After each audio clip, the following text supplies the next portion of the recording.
الله وبركاته. الحمد لله كفى وسلام على عباده الذين اصطفى اما بعد. محترم سامعین، آج ہم لوگوں نے 23ویں پارے کی تلاوت سماعت کی ہے. اللہ رب العالمین سے دعا ہے کہ اللہ تبارک و تعالی ہم سب کو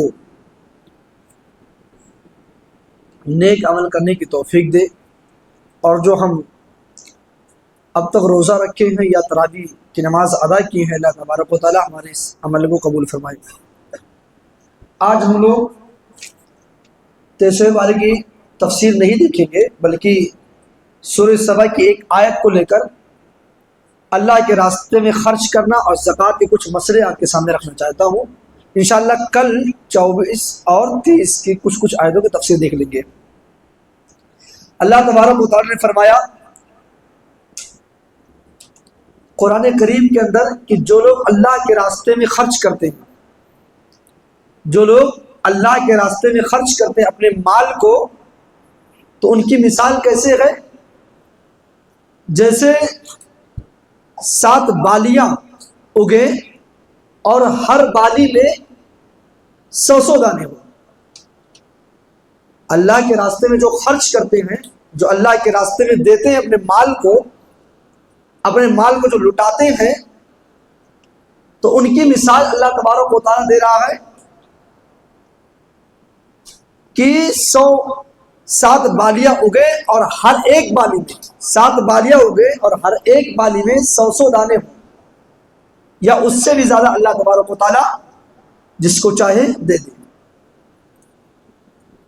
آپ دیکھیں کہ دنیا کے اندر اگر ہم 1 روپیہ خرچ کرتے ہیں اور کوئی بتا دے کہ اگر مجھے آپ 1 روپیہ دیں گے یا 100 روپیہ دے دیں، 100 روپیہ اگر ہمیں آپ دیں، میں آپ کو کل 700 روپے دوں گا، تو شاید کوئی رکے نہ، سب اس کو لینے کے لیے تیار ہو جائیں گے. لیکن اللہ تبارک و تعالیٰ اپنے بندوں سے کہہ رہا، میرے بندو جو لوگ اللہ کے راستے میں خرچ کرتے ہیں، اللہ کے راستے میں دیتے ہیں، اگر تم آج دو گے تو اللہ تم کو کل 700 یا اس سے بھی زیادہ دے گا. وَمَا تُقَدِّمُوا لِأَنفُسِكُم مِّن خَيْرٍ تَجِدُوهُ عِندَ اللَّهِ هُوَ خَيْرًا وَأَعْظَمَ أَجْرًا. جو بھلائی اللہ کے لیے تم آگے بھیجو گے، یہ تمہارا نیک عمل، تمہارا یہ بھلائی رائے گا نقصان ثابت ہونے والا نہیں ہے، بلکہ اللہ رب العالمین کے پاس تم اس کو اچھا بدلہ پاؤ گے. اپنا گمان اگر دنیا کے اندر تم خرچ کرتے ہو تو اللہ کے یہاں تم کو اس کا اچھا بدلہ ملے گا. اللہ تبارک و تعالیٰ نے فرمایا الذین ينفقون اموالهم، جو لوگ اپنے مال کو اللہ نے آپ کو دیا ہے، اس مال کو تم خرچ کرتے ہو، لیلاً اور نہارا، دن اور رات میں خرچ کریں، یا چھپا کر یا ظاہر کر کر. آپ جو خرچ کرتے ہو اللہ کے راستے میں، اللہ تبارک و تعالیٰ ایسے بندوں کو مزید دیتا ہے اور زیادہ دیتا ہے جو لوگ اللہ کے راستے میں خرچ کرتے ہیں. آپ دیکھیں اللہ تبارک و تعالیٰ نے 4 پارے کے شروع میں بتایا لن تنالوا البر حتى تنفقوا مما تحبون. جو لوگ اللہ کے راستے میں خرچ کرتے ہیں، ان لوگوں کے بارے میں کہا جا رہا ہے کہ تم ہرگز اللہ نے آپ کو مال دیا ہے، اور وہ بھی وہ مال جو پسندیدہ ہے، جس کو تم سب سے زیادہ پسند کرتے ہو، چاہے وہ پیسہ ہو، چاہے وہ کھیتی ہو، چاہے سونا ہو، چاندی ہو، جو بھی چیز آپ کے نظر میں سب سے زیادہ جو محبوب ہے مال میں سے، اس چیز کو اگر اللہ کے راستے میں نہیں خرچ کرتے ہو، اس وقت تک تم کامیاب اور بھلائی تک نہیں پہنچ سکتے ہو. اس وقت تک تم کامیاب نہیں ہو سکتے ہو جب تک کہ تم اپنے محبوب مال کو اللہ کے راستے میں خرچ نہ کر ڈالو. جب یہ آیت نازل ہوتی ہے تو حضرت انس رضی اللہ تعالیٰ عنہ کہتے ہیں کہ مدینہ کے اندر ایک انصاری صحابی حضرت ابو طلحہ رضی اللہ تعالیٰ عنہ بڑے مالدار تھے. اس وقت یہ بڑے مالدار تھے. جب قرآن کی آیت نازل ہوتی ہے اور یہ انصاری صحابی قرآن کی آیت کو سنتے ہیں تو ان کے پاس ایک باغ ہوتا ہے، اور یہ باغ مسجد نبوی کے ٹھیک سامنے ہوتا ہے، اور اسی باغ میں اللہ کے نبی